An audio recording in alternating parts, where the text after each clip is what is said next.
의정부 신곡동에 가면 유명한 빵가게가 하나 있다고 합니다. 빵가게 이름이 장발장 빵 훔쳐간 집, 이런 제목이에요. 얼마나 그 빵집이 맛있으면 프랑스인이었던 장발장이 이 빵을 훔쳐간 집이라는 이름이 붙여졌을까요?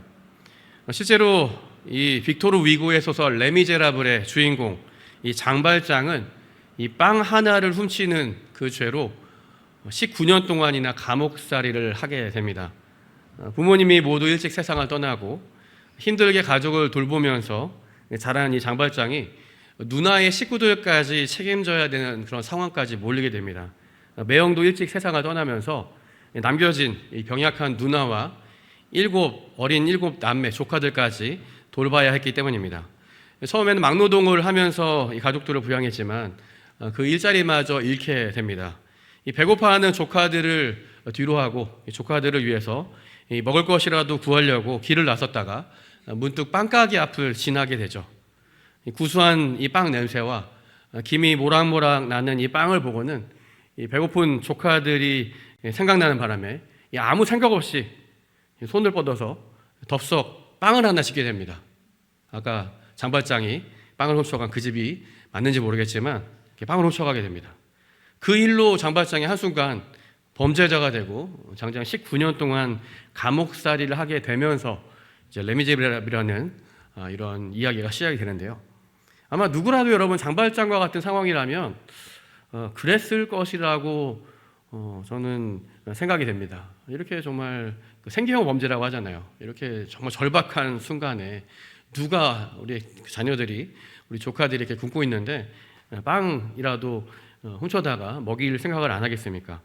하지만 또 사실 남의 것에 손을 대는 것은 분명히 명백한 범죄입니다.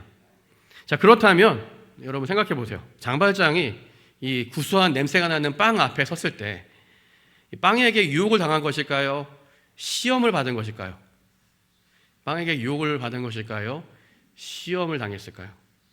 때로는 여러분 우리가 다양한 이런 상황들을 만나요. 우리가 여러 가지 우리 많은 삶의 다양한 상황들을 만나면서 혼란에 빠지게 됩니다. 이게 시험인지 유혹인지 정확히 사실 알기는 좀 어렵죠. 사실 시험이라고 하는 것과 유혹이라는 것을 구분해서 말하지 않습니까? 시험은 영어로 테스트라고 번역을 하는데 어떤 진정성을 증명하는 그런 과정이라고 해서 평가나 측정, 좋은 의도를 가지고 하는 경우를 시험이라고 말합니다. 예를 들면 학교에서는 시험을 통해서 학생들을 평가합니다. 중간고사, 기말고사, 또 모의고사, 쪽지 시험 이런 게까지 너무 많은 시험을 이 학교에서 보고 있는데요. 저도 학생 때는 시험이 정말 싫었습니다.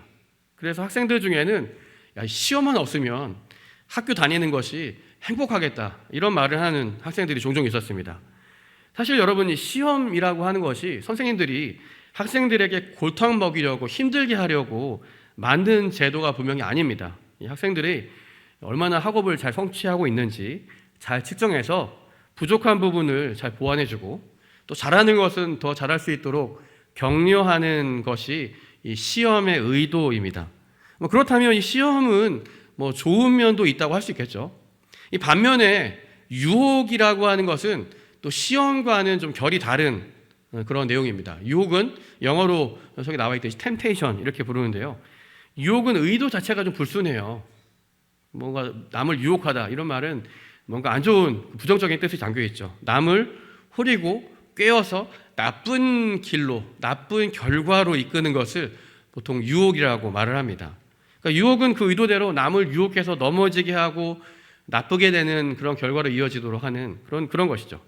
하지만 여러분 사실 이런 건 우리가 이미 익히 우리가 잘 알고 있는 내용들입니다.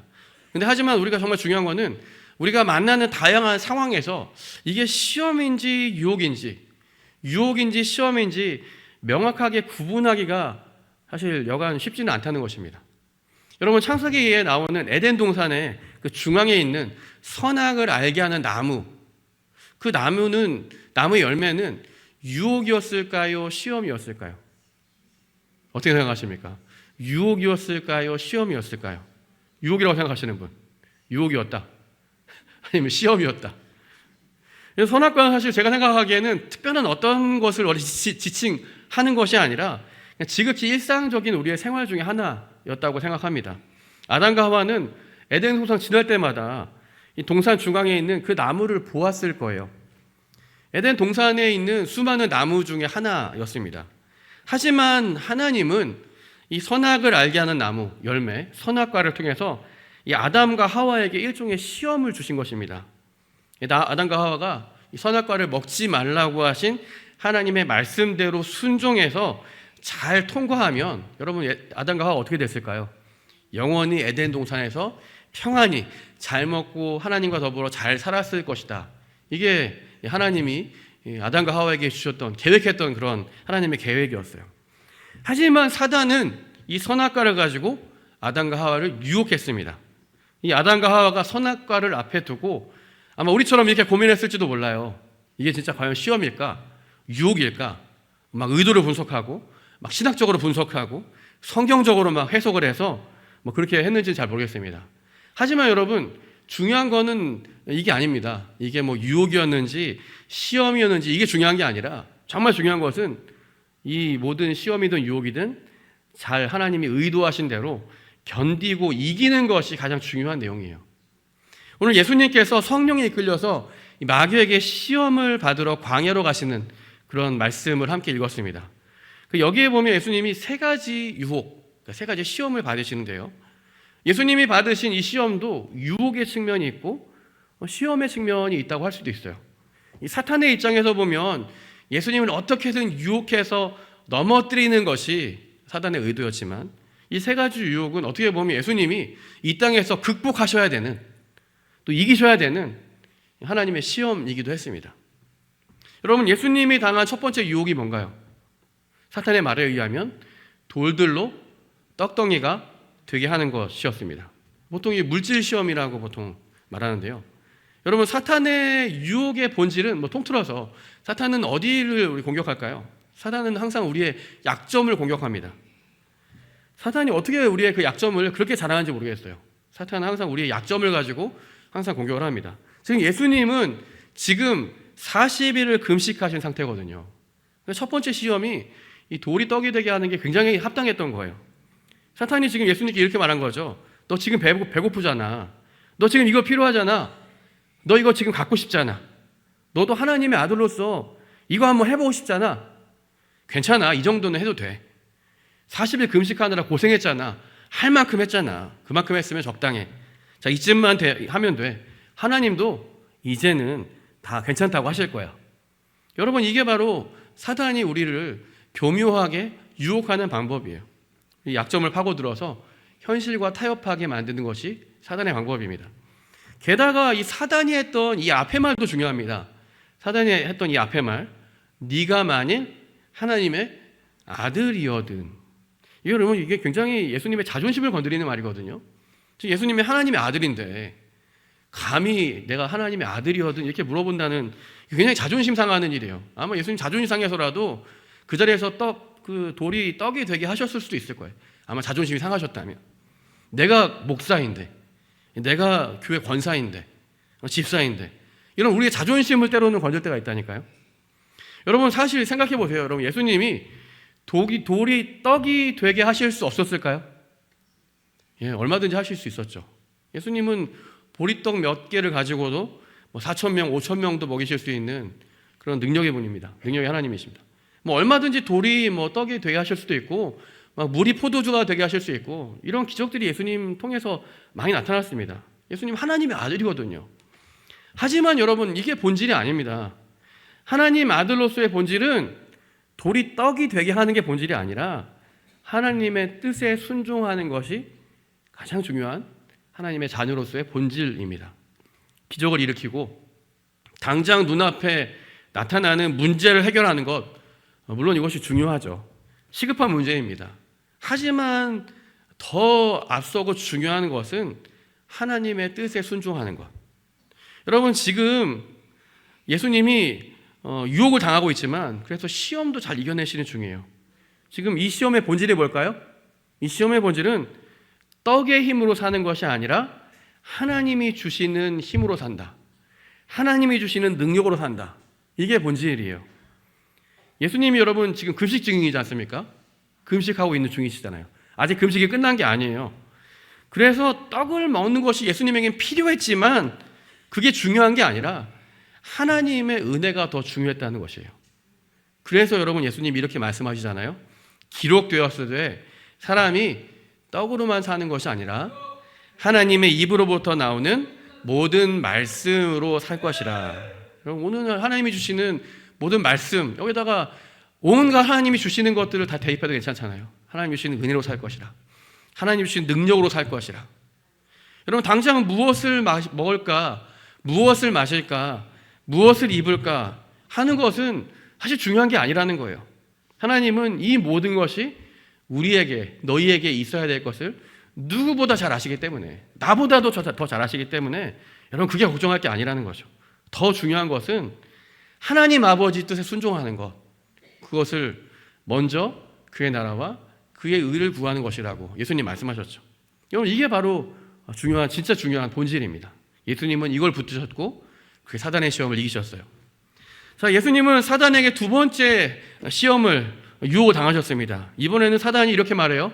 네가 만일 하나님의 아들이거든 성전 꼭대기에서 뛰어내려라. 높은 곳이었죠. 성전 꼭대기에서 뛰어내리라. 이렇게 말을 했어요. 게다가 이번에는 이 사탄이 성경까지 인용합니다. 시편 91편 11절 12절이라고 알려져 있는 부분인데 사실 이게 시편 91편 11절 12절 그대로는 아니고 지금 마태복음에 있는 말씀을 발표했습니다. 같이 한번 읽어볼까요? 시작. 기록되었으되 그가 너를 위하여 그의 사자들을 명하시리니 그들이 손으로 너를 받들어 발이 돌에 부딪히지 않게 하리로다. 아멘. 여러분 지금 사단이 역시 교묘하게 예수님의 약점을 좀 또 파고들고 있습니다. 이번에 말씀을 가지고 파고들었어요. 지금 예수님이 40일 동안 금식도 하셨지만 좀 외롭고 지금 굉장히 힘든 상태에서 혼자 이렇게 힘들어서 지금 고독하게 그렇게 하고 이 일을 감당하셨거든요. 그 예수님의 연약함을 파고든 거예요. 야, 너 진짜 하나님의 아들 맞아? 아닌 것 같은데. 야, 그럼 어떻게 이 사랑의 하나님이 이렇게 힘들게 금식하는 너를 그냥 내버려 두실 수가 있지? 옛날에 성경에 보면 엘리야에게는 까마귀라도 보내셔서 이 떡과 물을 주셨다는데, 야, 너는 어떻게 된 거야? 이 하나님의 아들이라면서 자 이제 한번 시험해보자. 하나님이 정말 너와 함께 하시는지, 너를 도와주시는지 성전 꼭대기에 올라가 보자. 정말 한번 위험한 상황에 한번 처해보는 거야. 지금보다 더 절박한 상황에 한번 처해보는 거야. 우리 어떻게 하나님이 도와주시는지 한번 시험해보자. 여러분 이게 바로 사단이 예수님을 시험한 본질입니다. 사단은 계속 예수님에게 하나님의 아들이거든 하면서 예수님의 이 확신을 무너뜨리려고 하는 거예요. 이 정도쯤 되면 한 번쯤 고민해 보지 않았을까요? 야, 정말 내가 하나님의 아들이 맞나? 내가 이렇게 40일 동안 금식을 하는데 어떻게 나에게 아무 일도 일어나지 않을 수 있지? 하면서 정체성의 혼란이 왔을지도 몰라요. 여러분 만약에 생각해 보세요. 예수님이 정말 이 사단의 말대로 성전 꼭대기에서 뛰어내리셨어요. 그럼 어떻게 됐을까요?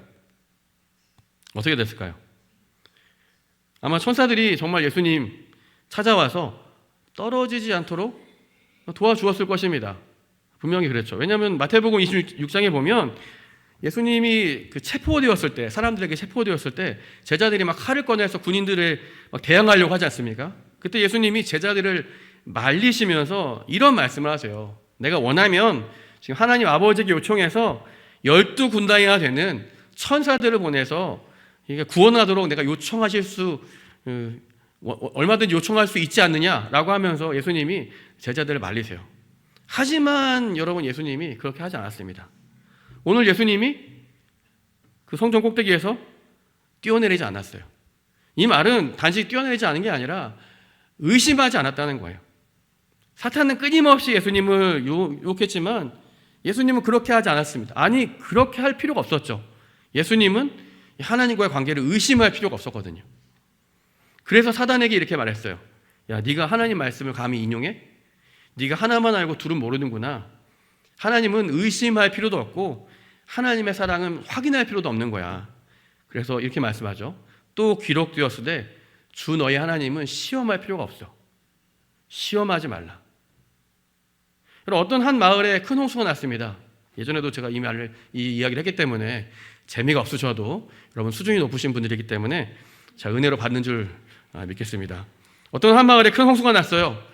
오늘도 지금 비가 막 오고 있어서 며칠 동안 막 이렇게 아까 우리 예배 전에 그렇게 큰 강력한 폭우가 쏟아져서 강둑이 터지고 마을 전체가 막 물에 잠겼습니다.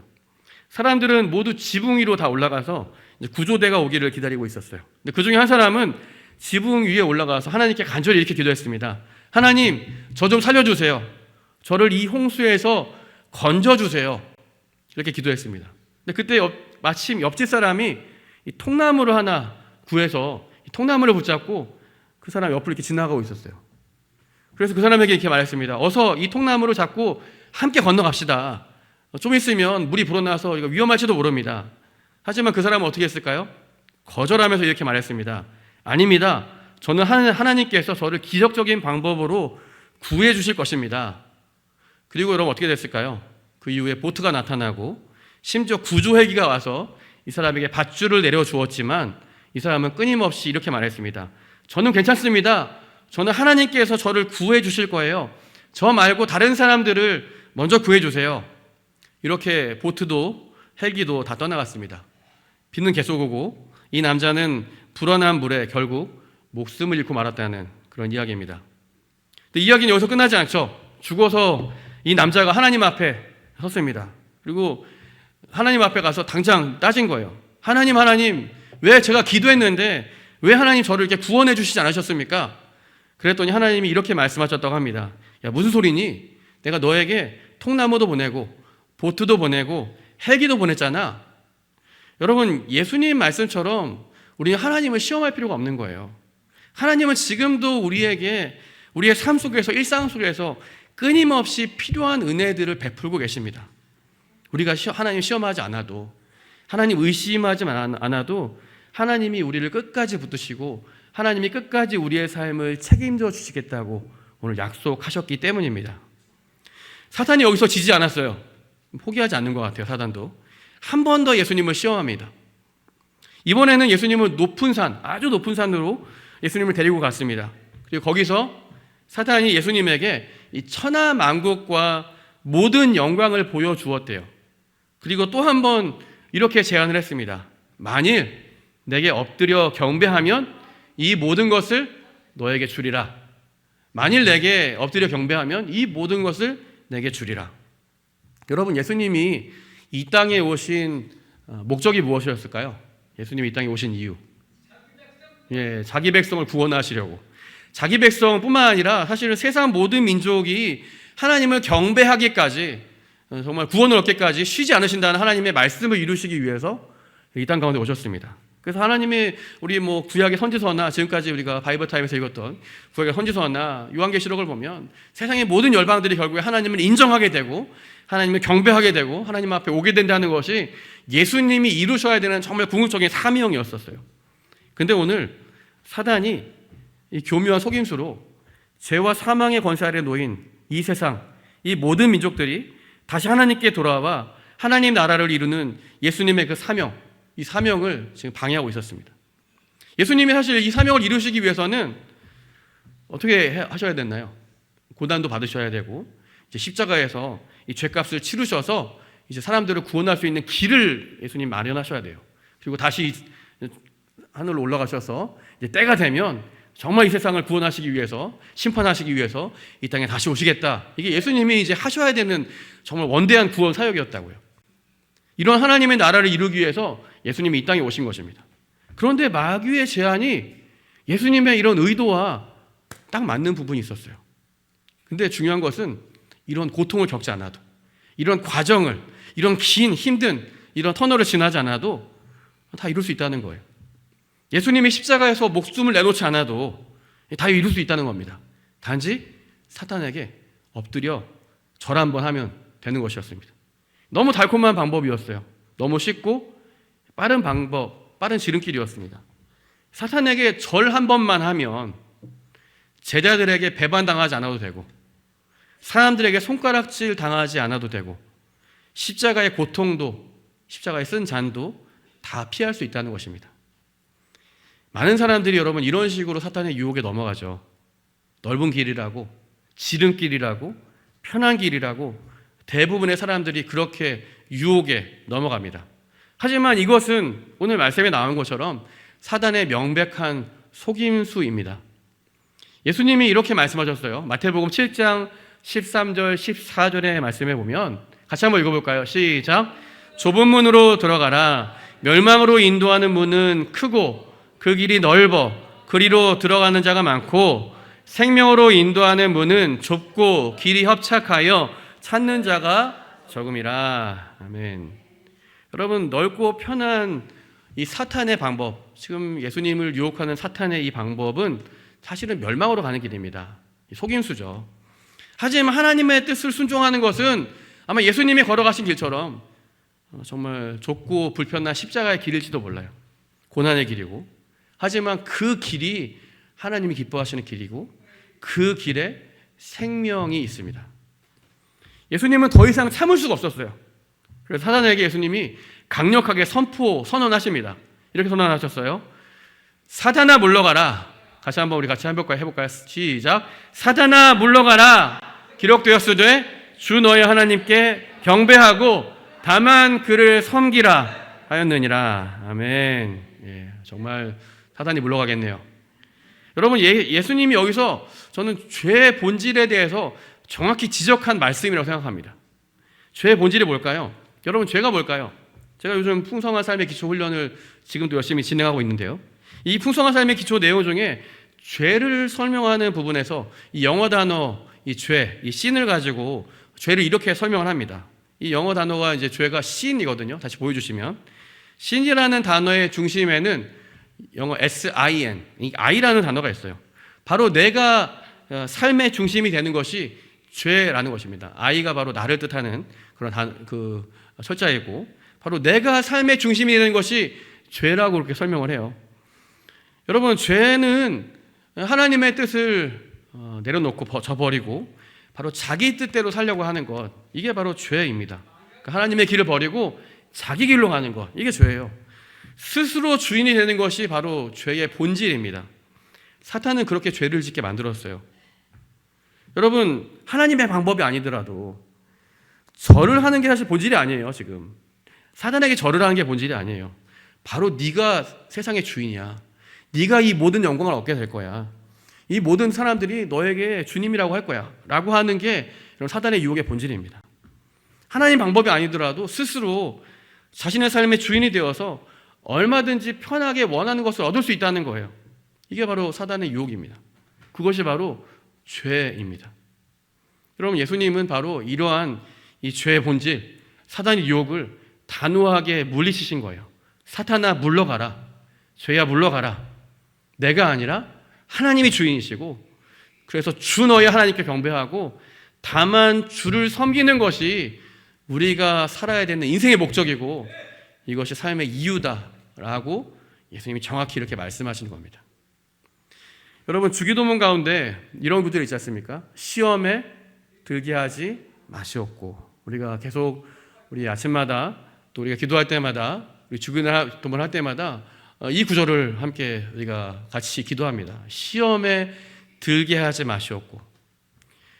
저는 이 기도문이 처음에는 이 시험이나 이런 사단이 주는 유혹을 만나지 않도록 하나님의 보호하심을 위해서 기도하는 기도라고 생각한 적이 있습니다. 그래서 저도 기도할 때 그래서 이렇게 기도했어요. 하나님, 제가 오늘 하루를 지나면서 이런 시험이나 어려움을 당하지 않도록 주님 도와주세요.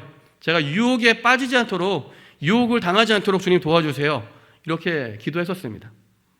그런데 여러분, 우리가 사는 세상이 이렇게 시험이 없는, 유혹이 없는 세상이 절대로 아닙니다. 학교에서 시험이 없어지면 여러분, 학생들이 행복할까요? 아마 대부분의 학생들은 다 공부를 하지 않고 실력이 떨어져서 나중에는 시험을 없앤 학교를 원망할지도 몰라요. 여러분, 운전할 때 운전면허 시험이 없어지면 운전하는 게 좀 더 편해질까요? 아마 사람들이 원하는 대로 운전대 잡고 마구잡이로 운전하다가 아마 사고 많이 나는 그런 사람들이 더 늘어날 것입니다. 여러분, 그런 의미에서 오늘 시험에 들게 하지 마시옵고, 이 말은 시험이 없어지도록 하는 그런 기도가 아닙니다. 여러분, 예수님도 시험 당하셨거든요. 예수님도 마귀에게 끊임없이 그 이후에도 유혹을 당하십니다. 그렇다면 여러분, 우리가 기도할 것은 시험이 없도록 기도하는 것이 아니라 시험이나 유혹이 찾아와도 우리가 함정에 빠지지 않도록, 악에게 지지 않도록, 선으로 악을 이길 수 있도록 우리가 기도하는 것이 이 기도의 본질이겠죠. 이러한 시험과 유혹을 통해서 우리 하나님의 뜻을 분별하고 잘 견디고 이길 수 있도록 하나님 우리에게 은혜 주십시오. 우리에게 하나님 이런 힘을 주십시오. 이렇게 기도하는 것이 시험에 들게 하지 마시옵고 예수님의 기도의 핵심입니다. 고린도전서 10장 13절에 보면 이 말씀대로 하나님은 우리가 감당할 수 있는 시험을 주세요. 우리 하나님이 분명히 시험을 주시는데 감당할 수 있는 시험을 주십니다. 하지만 이 시험이 지나쳐서 우리가 사단의 유혹을 받을 때 하나님은 반드시 언제나 시험 당할 즈음에 또한 피할 길을 주시는 것이 우리 하나님이십니다. 여러분이 피할 길을 주시는 것이 하나님이심을 여러분 믿어야 돼요. 이게 바로 시험에 들지 않도록 기도하는 기도의 내용이에요. 하나님, 제가 시험 당할 때 항상 이길 수 있도록, 좀 피할 수 있도록, 또 잘 이겨낼 수 있도록 힘 주십시오. 하나님 은혜 주십시오. 혹시 요즘 시험 중에 혹시 계시는 분이 있을까요? 혹시 시험 예정이신 분들, 앞으로 좀 시험 당할 것 같다. 저는 오늘 이 말씀을 꼭 기억하셨으면 좋겠습니다. 오늘 말씀처럼 우리가 오늘 그 앞에 우리가 찾아오는 그것들이 사실 유혹인지 시험인지 사실 그게 중요하지 않은 것 같아요. 그걸 구별하는 게 중요한 게 아니라 우리가 어떻게든 어떻게 할 수 없는 이런 시험이나 유혹에 지지 말고 우리가 해야 될 일은 우리 예수님처럼 우리 하나님 사랑 의심하지 말고 신뢰하고 우리 말씀 붙들고 우리 외치면서 유혹을 잘 견디고 이기는 것, 이게 하나님의 뜻입니다. 오늘도 함께 이 말씀 붙잡고 우리 시험도 잘 이기고 또 함께 승리하는 우리 모든 성도님들 되시기를 주님의 이름으로 축복합니다.